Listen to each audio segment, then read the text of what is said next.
Durante casi una década, Marcos Elián había trabajado en silencio absoluto. No porque fuera tímido, sino porque su oficio lo exigía. Coordinaba logística en zonas fronterizas entre especies que apenas se toleraban y gobiernos que competían por cada detalle. Con el tiempo aprendió una regla básica: cuando todo funciona, nadie nota quién lo hizo posible. Los verdaderos expertos no destacan. Desaparecen. Si los cargamentos llegan a tiempo, si los rituales avanzan sin retrasos, si nadie pregunta ¿quién organizó esto?, entonces el trabajo fue perfecto. En cambio, cuando alguien se vuelve visible, suele ser porque algo falló de manera grave. Marcos había construido su carrera bajo esa idea. Ser invisible era su mayor éxito. Por eso, cuando fue asignado al rito de elección de Baltis, asumió que sería una misión más. Importante, sí. Compleja, también. Pero manejable. La información previa indicaba que la heredera Lyra Aesen, figura central del dominio Baltis, elegiría un socio de enlace entre los aspirantes más influyentes del espacio conocido. Esa unión definiría alianzas políticas durante generaciones. Nada de eso le concernía directamente. Su responsabilidad era material, no simbólica. El evento requería una cantidad absurda de detalles: ofrendas rituales traídas desde distintos sistemas, reliquias culturales extremadamente frágiles, estructuras ceremoniales adaptadas a cuerpos de múltiples especies, iluminación específica que no dañara pigmentos antiguos, alimentos compatibles con biologías variadas. Marcos llegó al palacio 3 días antes. Coordinó 16 envíos, supervisó cámaras térmicas, calmó a artesanos nerviosos y corrigió 2 errores de última hora que nadie más notó. Dormía poco. Comía de pie. Anotaba todo. En una ocasión, una asistente Baltis le preguntó por qué nunca se acercaba a la heredera durante las inspecciones. No es mi función, respondió. Ella tiene suficiente gente alrededor. La ceremonia comenzó sin fallas. Eso ya era una victoria. Marcos se colocó cerca del borde norte del salón principal. Desde allí podía reaccionar rápido sin interferir. El espacio era imponente: techos altos cubiertos por luces orgánicas que imitaban plantas del planeta original Baltis, plataformas dispuestas en círculos calculados con precisión casi obsesiva, y balcones repletos de observadores diplomáticos. Cuando Lyra Aesen entró, el salón se aquietó. Su presencia no necesitaba anuncios. Alta, serena, con marcas luminosas en la piel que cambiaban sutilmente, caminaba con una seguridad que solo da una vida entera de preparación. El primer aspirante fue un general de frontera, famoso por sus campañas. Habló de territorios conquistados, de fuerza, de control. Su voz no dudaba. Lyra lo escuchó y negó con calma. Ofreces dominio. Yo busco cooperación. Rechazado. El segundo fue un comerciante humano de los núcleos centrales. Prometió estabilidad económica, acceso a rutas, beneficios mutuos. Todo perfectamente ensayado. Hablas de ganancias, dijo ella. No de vínculo. Rechazado. Uno tras otro, los aspirantes desfilaron. Artistas genéticos, nobles, estrategas. Todos brillantes. Todos seguros. Todos rechazados. Marcos comenzó a notar algo inquietante. Ella no rechazaba por falta de méritos, sino por intención. Parecía leer lo que no se decía. Los Baltis, según los informes que él había estudiado por trabajo, habían evolucionado detectando señales mínimas, tensiones, cambios de voz, microgestos. Podían sentir cuando alguien calculaba. Y todos calculaban. Al 20º rechazo, la tensión era evidente. Los asesores intercambiaban señales discretas. La tradición exigía una elección. Aplazarla sería visto como debilidad. Marcos revisaba su dispositivo, asegurándose de que los refrescos ceremoniales estuvieran listos para la recepción posterior, cuando una voz atravesó el silencio. Elijo al coordinador. Levantó la vista, confundido. Al humano que ha mantenido este ritual funcionando sin hacerse notar, continuó Lyra, señalándolo. A él. El salón estalló. Marcos no se movió. Pensó que había oído mal. Él no era aspirante. No era noble. No era nada de eso. Pero ella lo miraba directamente. Cuando le indicó que se acercara, obedeció. Negarse frente a toda la corte parecía aún peor. El camino hasta la plataforma se sintió eterno. Pasó junto a figuras que lo miraban con incredulidad, enojo, burla. Alteza, dijo al llegar, debe haber un error. Yo solo estoy aquí por trabajo. Lo sé, respondió ella. Sus marcas brillaron de otra forma. Te elegí precisamente por eso. Explicó sin elevar la voz. Todos los demás la habían visto como un premio, una ventaja, una posición. Él no. Durante 3 días la trató como a cualquier otra persona con responsabilidades, no como a algo que debía conquistar. No pediste nada, dijo. No intentaste impresionar. No cruzaste límites. Marcos intentó objetar, pero ella lo interrumpió. Dime entonces por qué, incluso ahora, estás más preocupado por si esto me causará problemas políticos que por lo que podrías ganar tú. No tuvo respuesta inmediata. Porque era verdad. No quiero ser un problema para usted, admitió. Eso es todo. Ella sonrió, apenas. Por eso. Luego se dirigió a la corte, explicando que necesitaba a alguien que entendiera el peso del poder, no a alguien que lo deseara. Marco seguía de pie, consciente de cientos de miradas, sin saber cómo había pasado de revisar envíos a estar en el centro de un ritual histórico. Y mientras la ceremonia continuaba, él solo pensaba en una cosa, cómo algo tan cuidadosamente planeado podía cambiar por completo sin que ninguna pieza material fallara. A veces, lo inesperado no es un error logístico. Es una decisión. Lo que terminó de convencer a Lyra a ese no fue solo lo que Marcos dijo, sino lo que su cuerpo reveló sin intención. Durante toda la ceremonia, sus reacciones habían sido distintas a las de los demás. No había señales de cálculo ni ambición. Observaba con atención profesional, como alguien que evalúa un proceso, no como alguien que compite por un premio. Cuando los rechazos comenzaron a acumularse, mostró inquietud, sí, pero no esperanza. No vio oportunidades donde otros las buscaban. Siguió concentrado en su función, revisando datos, atento a cualquier posible fallo material, como si el ritual no tuviera nada que ver con él. Y cuando ella lo señaló públicamente, su reacción fue torpeza y desconcierto. No hubo sonrisa de victoria ni postura orgullosa. Hubo duda real. Miedo a estar entendiendo mal. Incomodidad ante la idea de ocupar un lugar que no había buscado. Incluso después, cuando Lyra explicó sus razones, su preocupación no fue lo que ganaba, sino el daño político que ella podía sufrir por elegirlo.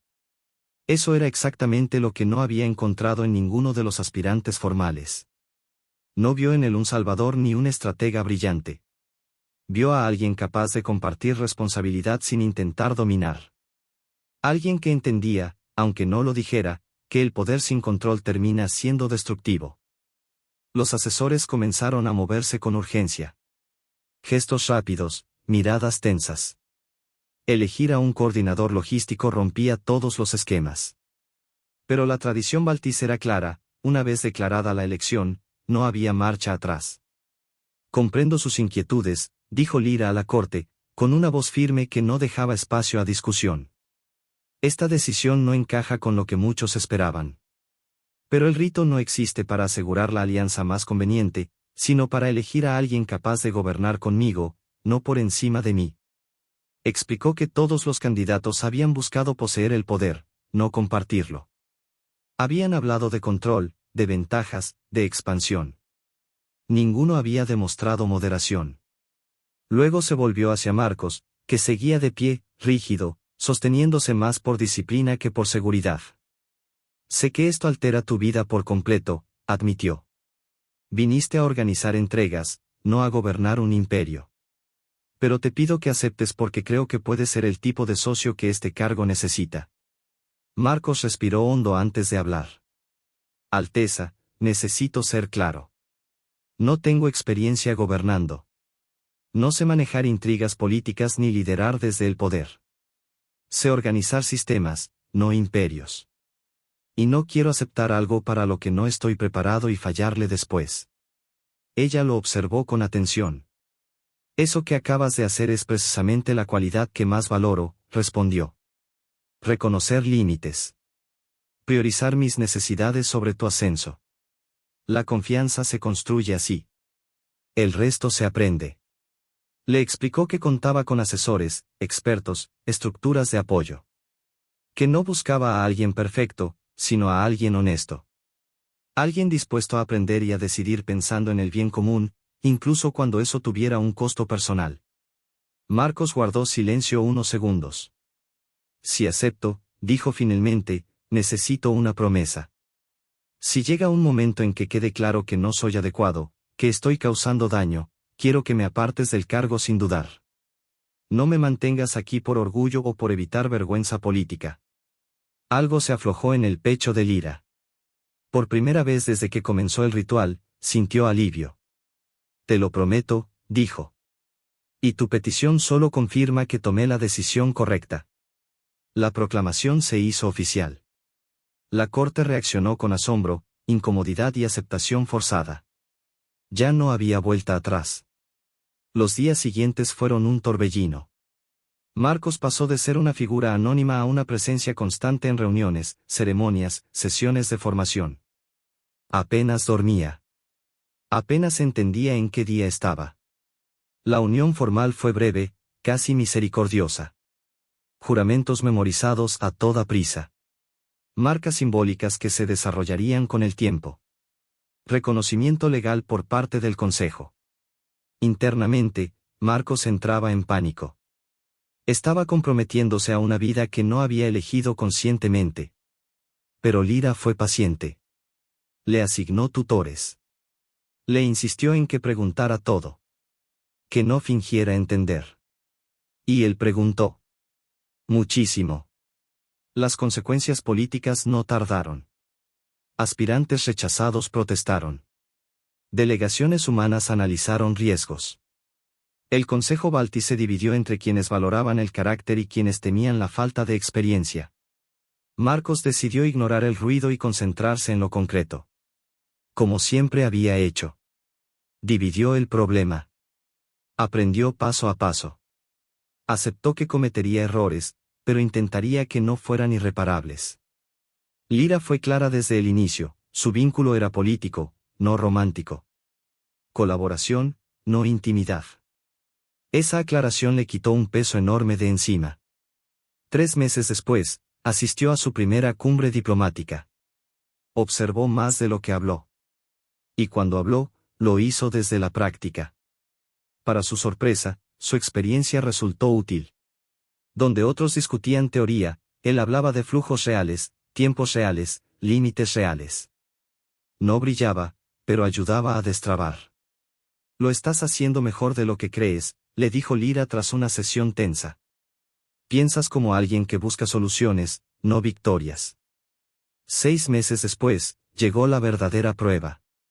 2 colonias baltis entraron en conflicto armado por territorio. El consejo se estancó. La gente moría mientras discutían estrategia. ¿Qué harías tú? Le preguntó Lira en privado. Marcos no habló de política. Habló de detener la violencia. Separar fuerzas. Investigar con calma. Aceptar el costo político. Será impopular, advirtió. Pero correcto, concluyó ella.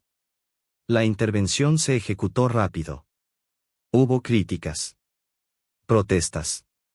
Su aprobación cayó. Pero la matanza terminó. Meses después, cuando el conflicto se resolvió de forma justa, Lira lo miró con una leve sonrisa cansada. Tu moderación no falló, dijo. Y Marcos entendió, por primera vez, por qué había sido elegido. Lira sabía que Marcos podría haber recomendado el camino más seguro desde el punto de vista político. Apoyar a la colonia que ofreciera mayor ventaja estratégica habría sido más fácil, más defendible ante el Consejo. Pero él eligió otra cosa. Optó por la justicia real y por detener el daño inmediato, aun sabiendo que esa decisión tendría un costo personal. Por eso te elegí, le dijo. Porque incluso cuando te perjudica, decides pensando en otros. Marcos no estaba convencido de merecer esa confianza, pero con el tiempo aprendió que la capacidad de Lyra para leer el carácter rara vez fallaba.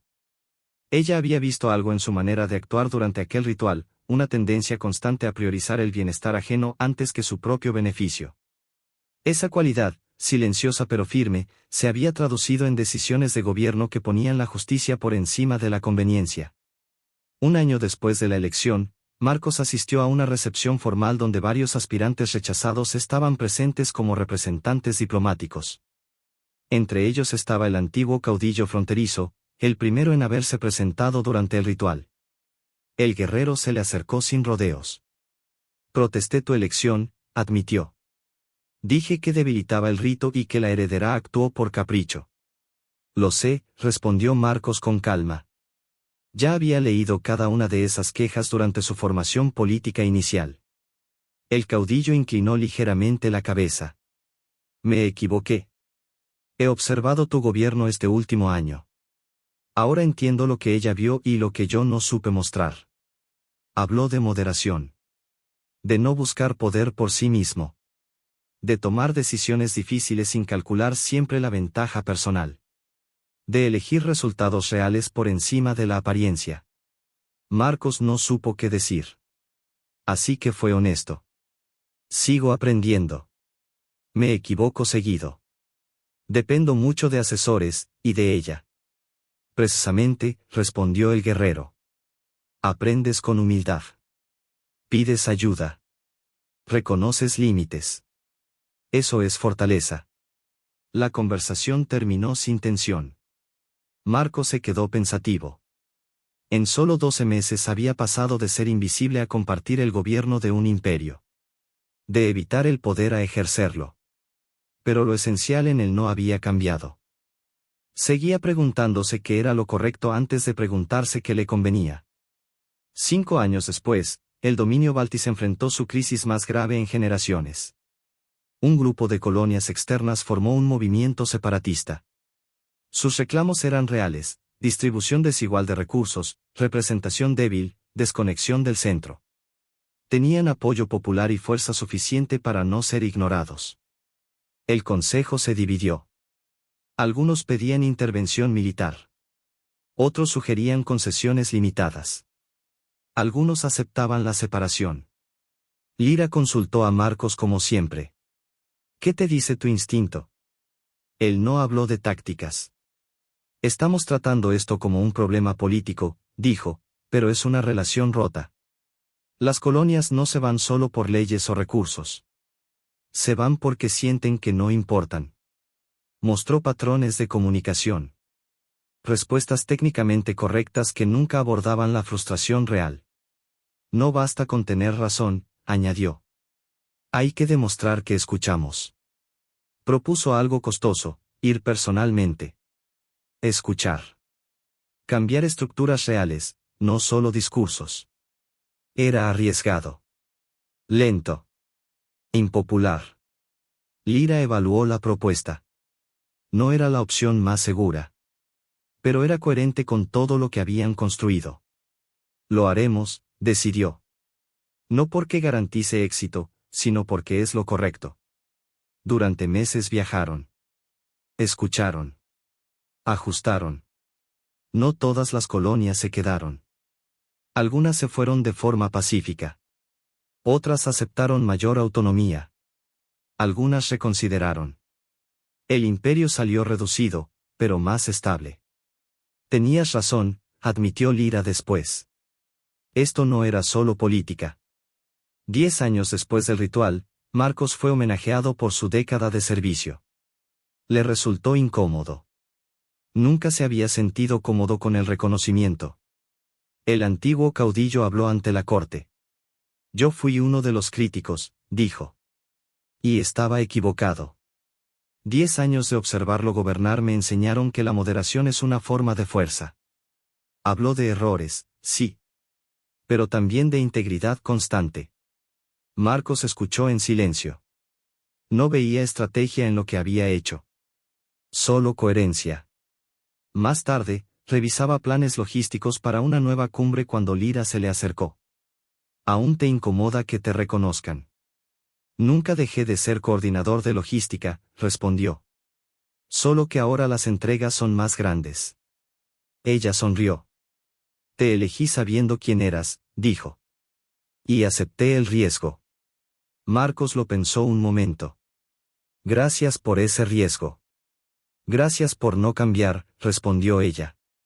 Y mientras él volvía a los detalles prácticos, como siempre, el imperio seguía avanzando, sostenido no por ambición, sino por alguien que supo estar cerca del poder sin intentar poseerlo.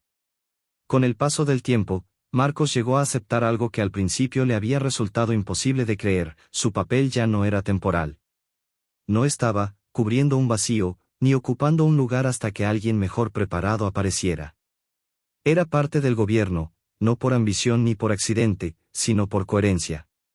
Seguía despertándose temprano. Seguía revisando informes con la misma atención que antes ponía en listas de carga. Y seguía preguntándose, ante cada decisión importante, la misma cosa que se preguntaba cuando coordinaba suministros en zonas de crisis. ¿Esto ayuda de verdad o solo parece una buena idea desde lejos? Ese hábito, sencillo y casi obstinado, terminó marcando una diferencia que muchos no habían previsto. Bajo el gobierno compartido de Lira y Marcos, el dominio Baltis no se volvió más agresivo ni más expansivo. Tampoco más espectacular. Se volvió más predecible, más confiable. Los aliados sabían que los acuerdos se cumplirían. Las colonias sabían que sus quejas serían escuchadas, aunque no siempre se aceptaran. Incluso los rivales aprendieron que negociar era más útil que provocar. No fue un gobierno perfecto. Hubo errores, retrocesos y decisiones que, con el tiempo, demostraron no haber sido las mejores. Pero hubo algo que casi nunca ocurrió: decisiones tomadas solo para proteger el ego, el prestigio o la apariencia de poder. Marcos nunca dejó de sentirse incómodo con la autoridad. Y eso, paradójicamente, fue lo que lo hizo confiable. Cuando otros líderes hablaban de control, él hablaba de límites. Cuando surgían propuestas brillantes pero impracticables, él preguntaba quién pagaría el costo real. Cuando alguien insistía en una solución rápida, él pedía tiempo para entender las consecuencias. No era carisma.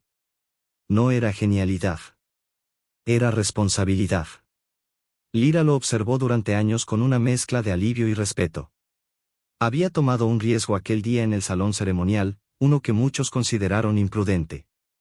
Pero ese riesgo había cambiado no solo su gobierno, sino la forma en que la galaxia entendía el liderazgo humano. La humanidad dejó de ser vista solo como una especie ambiciosa, adaptable o competitiva. Empezó a ser vista como algo más raro, una civilización capaz de ejercer poder sin obsesionarse con él.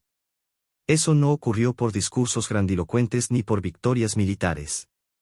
Ocurrió porque un solo humano, puesto en una posición que nunca pidió, se negó una y otra vez a usarla para su propio beneficio. Cuando Marcos pensaba en su vida anterior, en los años en los que nadie sabía su nombre y eso era exactamente lo que buscaba, no sentía nostalgia. Tampoco orgullo. Sentía continuidad. Seguía siendo el mismo. Solo que ahora los sistemas que coordinaba eran más grandes. Las consecuencias, más profundas.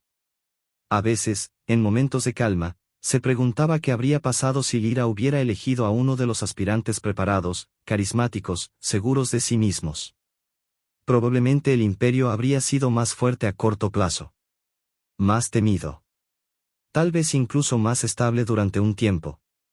Pero también sabía algo que había aprendido demasiado bien en su trabajo anterior: los sistemas que dependen solo de la fuerza o del control siempre fallan cuando las condiciones cambian. Los sistemas que sobreviven son los que saben adaptarse.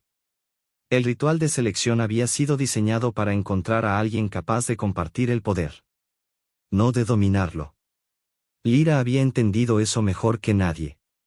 Y Marcos, sin proponérselo, había demostrado que la moderación no es ausencia de liderazgo, sino su forma más difícil. Porque cualquiera puede querer el poder. Pero muy pocos saben qué hacer con él cuando no lo desean. Y esa, al final, fue la lección que quedó grabada no solo en la historia del dominio Baltis, sino en la memoria de la galaxia: que la verdadera fuerza no siempre avanza, conquista o exige. A veces, simplemente sostiene.